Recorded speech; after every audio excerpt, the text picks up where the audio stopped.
par Tapé Groubera. Introduction. Depuis le 21 février 2022, l'actualité est dominée par la guerre en Ukraine. L'on apprend que la CPI ouvre une enquête, la FIFA et l'UEFA suspendent respectivement l'équipe nationale russe et les clubs russes.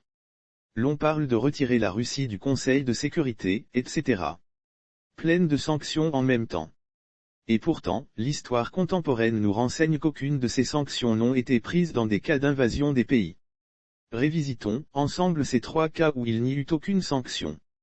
L'Irak envahi par l'Angleterre et les USA, en 2003, mais pas de sanctions. Le journal français Le Figaro, publié le 20 mars 2013. Ceci, le 20 mars 2003, malgré l'hostilité de la France, de la Russie et de la Chine, Washington décide de lancer l'opération Iraq Freedom, sans l'aval du Conseil de sécurité. Une guerre éclair qui aboutit en quelques jours à la chute du régime de Saddam Hussein, mais plongera durablement l'Irak dans le chaos. Le 13 décembre 2003, Saddam Hussein est débusqué dans sa cachette près de Tikrit, barbu, hirsute, méconnaissable. Il sera exécuté par pendaison un an plus tard. Comme vous l'avez lu au-dessus, cette agression s'est faite sans l'aval de l'ONU.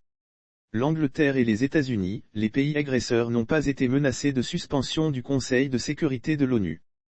Quant à la CPI juridiction pénale internationale permanente, sa vocation universelle, c'est de juger les personnes accusées de génocide, de crimes contre l'humanité, de crimes d'agression et de crimes de guerre.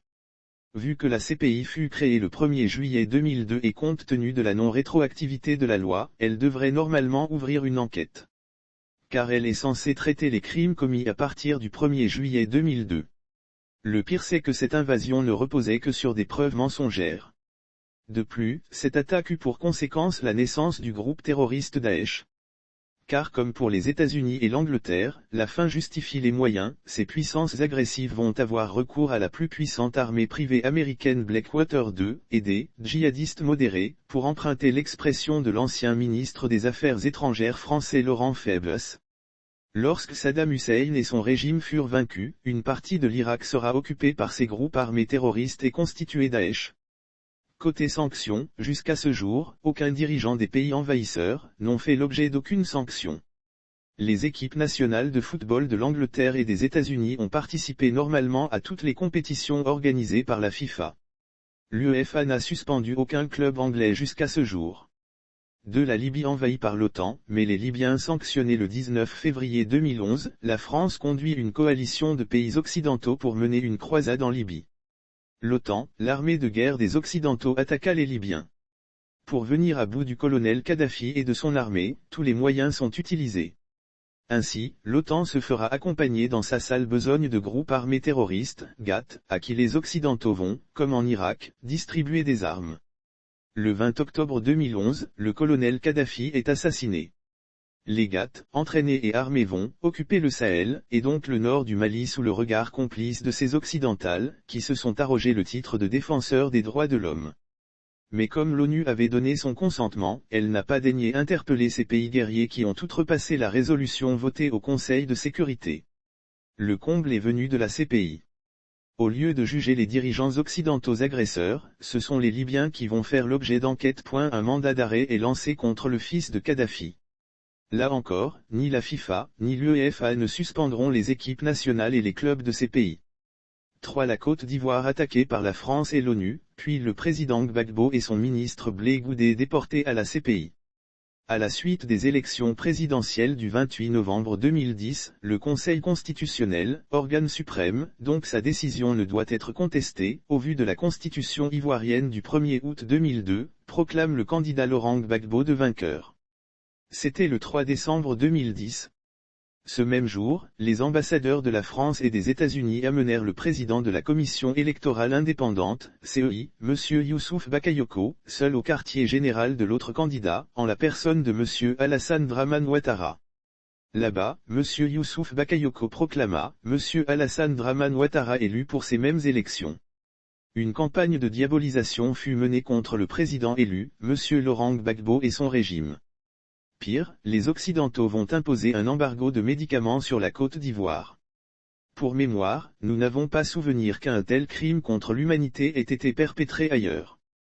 Ensuite, toutes les banques en Côte d'Ivoire et organismes financiers, Western Union, MoneyGram, etc., furent fermés sur décision de la communauté internationale, Union européenne et les États-Unis et le Canada. Puisque les Ivoiriens résistaient malgré tout, l'outil de l'égalité d'agression des Occidentaux, l'ONU fut mis à contribution. Ainsi, la résolution 1975, proposée par la France fut votée.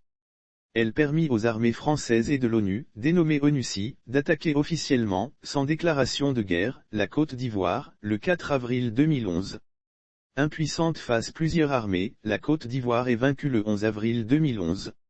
Ce jour-là, le président Gbagbo, sa femme, le docteur Simone Veil, son fils Michel et des milliers de personnes, enfants, femmes et hommes, furent arrêtés, et remis à la rébellion de M. Alassane Dramane Ouattara. Bien sûr après que ces armées, françaises et la rébellion, aient assassiné de nombreux Ivoiriens venus prier devant la résidence du président Laurent Gbagbo. Ce dernier sera déporté à la CPI, le 30 novembre 2001. Puis, il sera suivi par son ministre de la Jeunesse et de l'Emploi, le 22 mars 2014. À la CPI, ils vont subir un procès pendant 6 ans et furent acquittés définitivement le 31 mars 2021.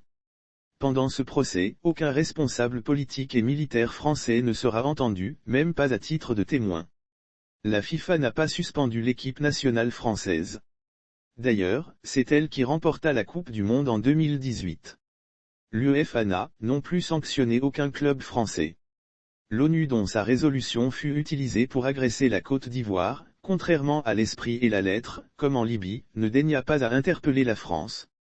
En conclusion à cette partie, Nicolas Sarkozy qui a dirigé l'agression de la Côte d'Ivoire, et l'a reconnu, n'a jamais été entendu par la CPI. Alors que les agressés ont payé le prix fort. Le président Gbagbo a perdu 10 ans de sa vie, quand Charles Blé Goudé en a perdu 7 ans. Sans oublier toutes ces Ivoiriens /nés assassinés, d'autres blessés et marqués à vie, qu'à des femmes violées, et d'autres encore emprisonnés jusqu'à ce jour. Conclusion comme nous venons de le voir, en l'espace de 20 ans, il eut plusieurs agressions. Et nous avons, seulement, fait cas de ces 3 agressions de la part des Occidentaux. Malgré les nombreux crimes contre l'humanité, les crimes de guerre, les auteurs et leurs pays respectifs n'ont, jusqu'à ce jour, fait l'objet d'aucune sanction, ni de la part de l'ONU, ni de la CPI, ni de la FIFA et autres. Force est de constater que ces institutions internationales ne réagissent pas lorsque les Occidentaux, cachés derrière le vocable de communauté internationale. Y aurait-il des bons agresseurs et des mauvais? L'histoire est le tribunal des peuples,